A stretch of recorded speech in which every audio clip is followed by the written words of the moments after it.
lecture du premier livre des rois, 11e chapitre, du 4e au 13e verset. Salomon obéissait, ses femmes les détournèrent vers d'autres dieux, et son cœur n'était plus tout entier au Seigneur, comme l'avait été celui de son père David. Salomon prit part au culte d'Astarté, la déesse des Sidoniens, et à celui de Milcom, l'horrible idole des Ammonites. Il fit ce qui est mal aux yeux du Seigneur, et il ne lui obéit pas aussi parfaitement comme son père David. Il construisit alors sur la montagne à l'est de Jérusalem un lieu sacré pour Kemosh, l'horrible idole des Moab, et un autre pour Milcom, l'horrible idole des Ammonites. Il en fit d'autres pour permettre à toutes ces femmes étrangères de brûler de l'encens et d'offrir des sacrifices à leurs dieux. Le Seigneur s'irrita contre Salomon parce qu'il s'était détourné du Seigneur Dieu d'Israël. Pourtant, celui-ci lui était apparu 2 fois et lui avait défendu de suivre d'autres dieux. Mais Salomon avait désobéi.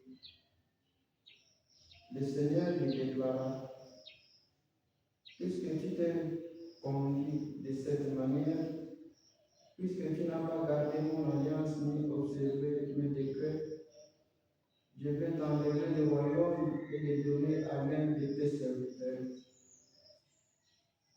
Salomon, seulement à cause de ton père David, je ne ferai pas cela durant ta vie. C'est de la main de ton fils que j'enlèverai le royaume. Et encore, je ne lui enlèverai pas tout. Je laisserai un crédit à ton fils à cause de mon serviteur David et de Jérusalem, la ville que j'ai choisie. Parole du Seigneur. Nous rendons grâce à Dieu. Souviens-toi de nous, Seigneur, dans ta bienveillance pour ton peuple. Souviens-toi de nous, Seigneur, dans ta bienveillance pour ton peuple. Heureux qui pratique la justice et observe les lois en tout temps. Souviens-toi de moi, Seigneur, dans ta bienveillance pour ton peuple. Souviens-toi de nous, Seigneur, dans ta bienveillance pour ton peuple. Avec nos cœurs, nous avons péché, nous avons failli et renié. Ils vont se mêler aux païens, ils apprennent leur manière d'agir.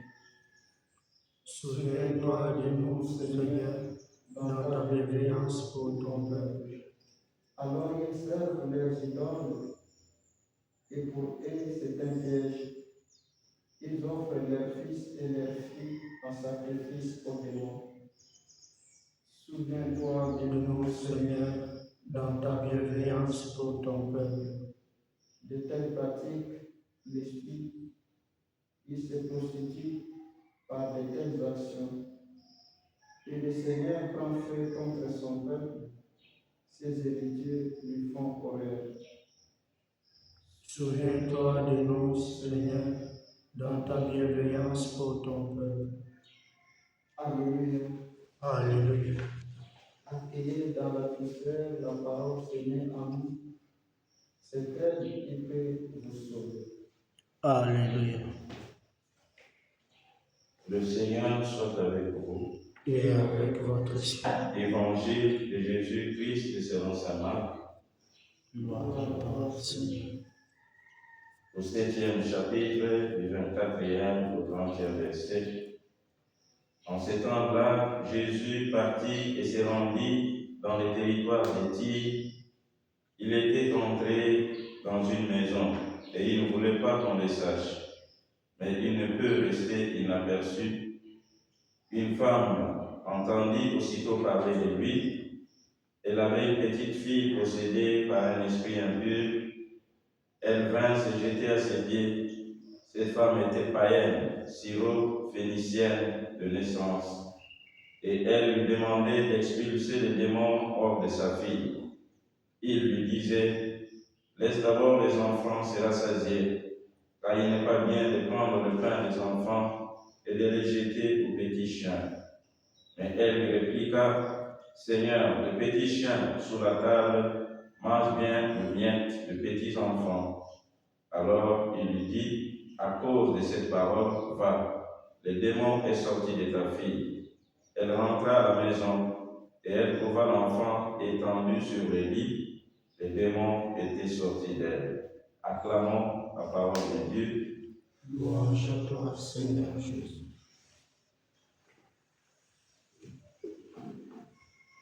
Dis-moi qui tu fréquentes, qui sont tes compagnons, ou qui te fréquente, et moi je te dirai qui tu es. C'est ce qui va arriver au roi Salomon dans sa vieillesse.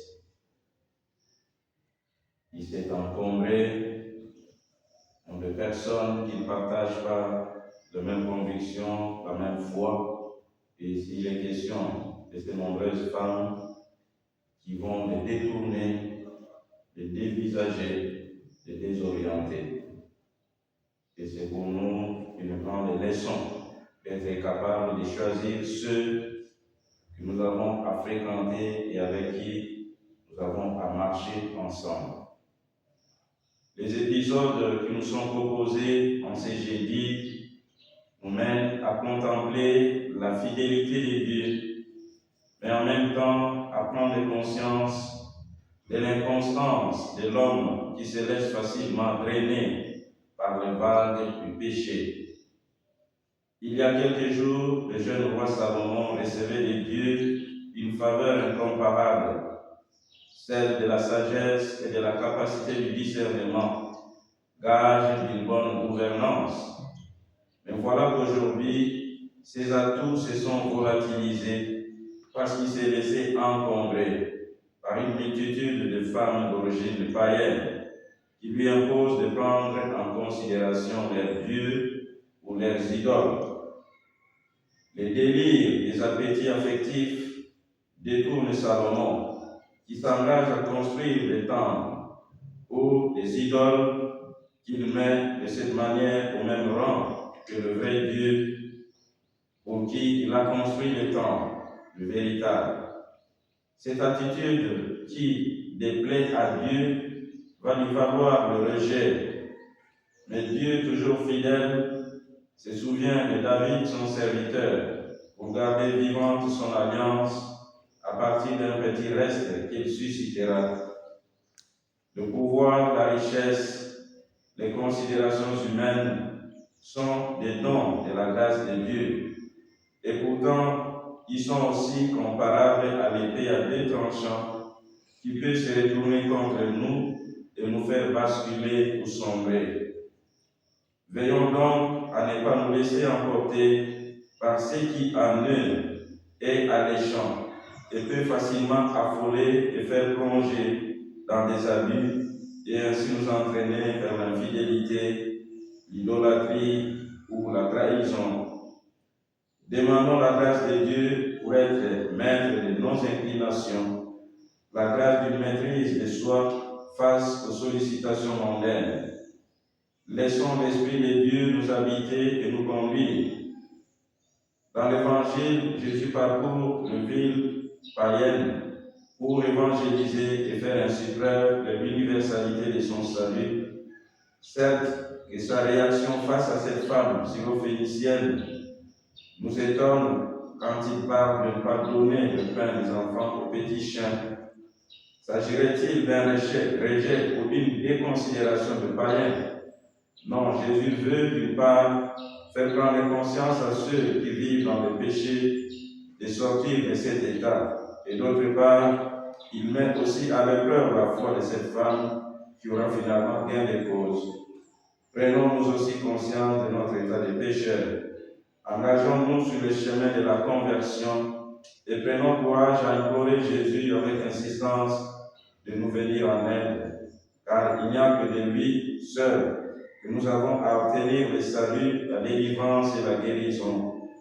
Donne-nous, Seigneur, de devenir de tes vrais disciples, de venir à toi, de nous attacher à toi et de mener une vie cohérente qui te plaît et qui glorifie ton nom très saint.